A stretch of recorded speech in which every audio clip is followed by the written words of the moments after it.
All right, folks, this is hilarious and a bit pathetic. In a video I posted late yesterday, I explained how Fox News accidentally humiliated Donald Trump on live TV by airing 2 full minutes of an entire stadium of football fans booing Trump to his face, booing and flipping him off.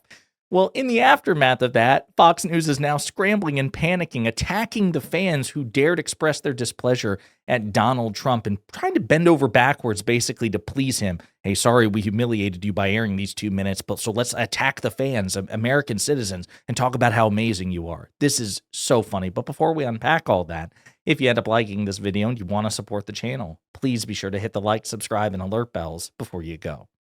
All right, friends, just as a reminder, this is what Fox News did yesterday. President Trump is at the game there in D.C., or actually in Maryland, just outside of D.C., while the shutdown is going on. It's got Veterans Day, Marine Corps birthday, and he's going to talk right now, actually. Let's listen. I am saying your name. Do solemnly swear that I will support and defend. And it goes on like that for 2 minutes. It's Donald Trump at the NFL game. It's between the Washington Commanders and the Detroit Lions. And he's doing a Marine swearing-in ceremony, right? And again, it says something because typically speaking, generally speaking, as a proposition, sports fans you tend to associate with conservatism, right? Or right-wing politics, even if it's just center-right politics. The military tends to be an institution which is still very popular in this country, enjoying bipartisan support. Right, but you would expect that as unliked as Donald Trump is, as disliked as he is, that if he's doing a swearing-in ceremony for the military, that people's sense of patriotism would overcome that, except it doesn't. People hate Donald Trump so much that they're like, dude, I don't even care that you're swearing in Marines. Like, you just suck so badly that we have to boo, heckle, and flip you off. And that's precisely what they did. Again, it's indicative of how unpopular Donald Trump really is, that he couldn't even overcome that. So that was yesterday. Now today, again, Fox is basically doing a full mea culpa, right? So you're about to hear a Fox News host, Bill Hemmer, talk about it was totally classless of the fans to boo and heckle Trump, and then they publish the words of the words of an Outkick sports commentator who was also very upset about how the crowd reacted.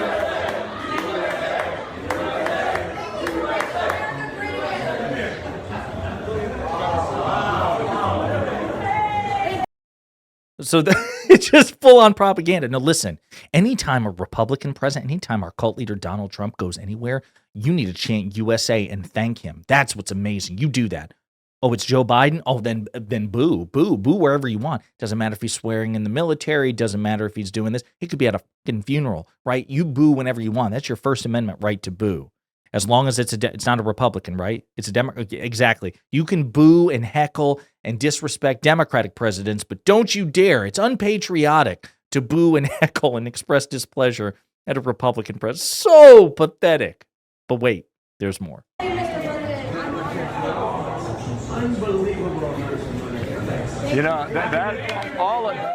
All of that, by the way, is just politics 101. Damn.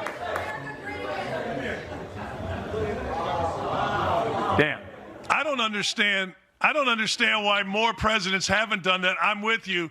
But think about this. If you booed folks being sworn in to protect us, to give of themselves to us, you're a horrible human being. You're awful. You're ridiculous. If you did it in front of a kid, you're even worse. That's reprehensible behavior. I don't care. Wait a minute. They're not booing the Marines, moron. They're booing the guys swearing them in. And that's their First Amendment right to do so. Guys, I want you all to imagine. Think of how unpopular President Biden was at basically the second half of his term. If Biden was booed at a stadium, and I promise you he would have been, would these same people, let's say he was also swearing in members of the military, how would Fox have reacted? Would Fox have been upset? Would Fox be wagging their fingers at conservative football fans booing Biden? It didn't matter. Biden could be in the midst of like performing emergency surgery on a Marine and saving his life, and they would still be like, yeah, it's good to boo Biden. But here you have this guy and Bill Hemmer clutching his pearls. You're a terrible person. Pathetic. Let's back it up a little bit. Worse, that's reprehensible behavior. I don't care if you dislike the president, fine. but not when he's swearing in folks that are going to serve us. And isn't it nice, Bill? Isn't it nice to have a president like Trump that actually understands sports, the game of football, unlike that clown, Tim Walz, who said, we're going to run the pick six. You don't run a pick six, dummy. It's so nice to have a president that is a human being that understands. What do you mean he understands? Trump was asked by Fox NFL yesterday. They just played a bit of a clip where he's surrounded by these two Fox NFL hosts and commentators. And they're like, what do you think of football? And Trump apparently like played football, I guess in high school, I believe it was. And they asked him about it. And he's like, I didn't score any touchdowns. But they were like, what do you think? And he's like, football is like a microcosm of life. That's why I love sports. And they're like, what do you mean it's a microcosm of life? And it's like, well, it's just like, it's a microcosm of life, It's like, you can make fun of Tim Walz all you want. I don't know the quote he's talking about, the running a pick six. Maybe Tim Walz screwed up and used the wrong verb or what. That's fine. But Tim Walz actually is a football coach. We know he knows football. Are you suggesting that Donald Trump knows more about football than Tim Walz? I'd love to see that debate. It's just so pathetic. These guys are like laying it on so I don't care if you like the president, but also like he's amazing and it's amazing. And Tim Walz sucks and like, isn't it amazing? Like, bro, you're in your fifi is because people were booing your loser dipshit, wildly unpopular president, and that just makes you even more pathetic. But again, there's more.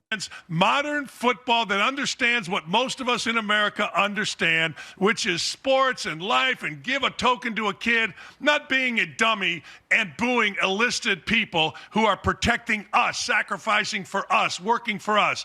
That's jackassery. Yeah, this is Bill Hemmer. They weren't booing the service people, moron. They were booing Trump. They have every right to do so. And if the shoe were on the other foot, it could be the same damn situation. Joe Biden swearing in the military, getting booed by a football stadium in Alabama.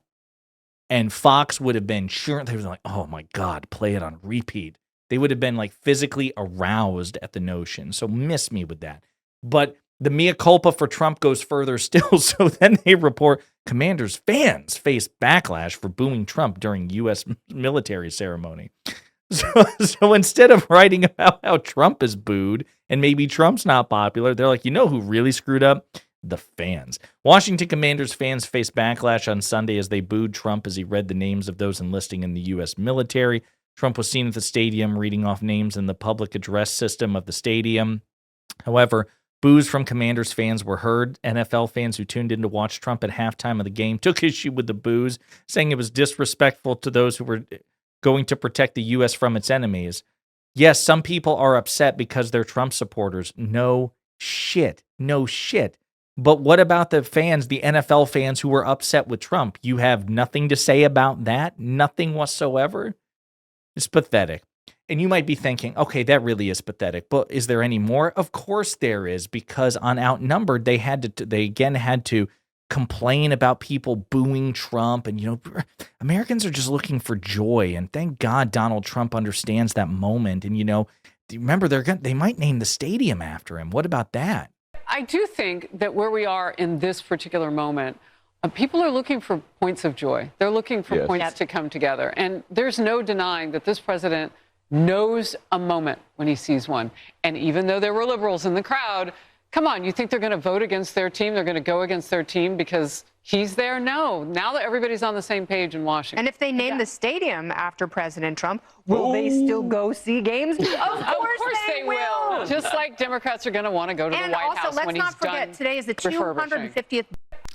So again, they're just salivating at the idea, well, can he please force people to name the stadium after him? By the way, if he does, again, I am a firm believer that in addition to the affirmative agenda that the next Democratic president needs to run on, part of it needs to be a little bit of pettiness where they're like, hey, listen, all those petty indulgences and vanities that Donald Trump forced Americans to either pay for or to grant him his name on a stadium, potentially naming the new East Wing ballroom after himself, this, that, and the other. We're going to undo all of that. We're going to scratch his name off all of it. And if we have to force people to do it, so be it. We're going to play the same game.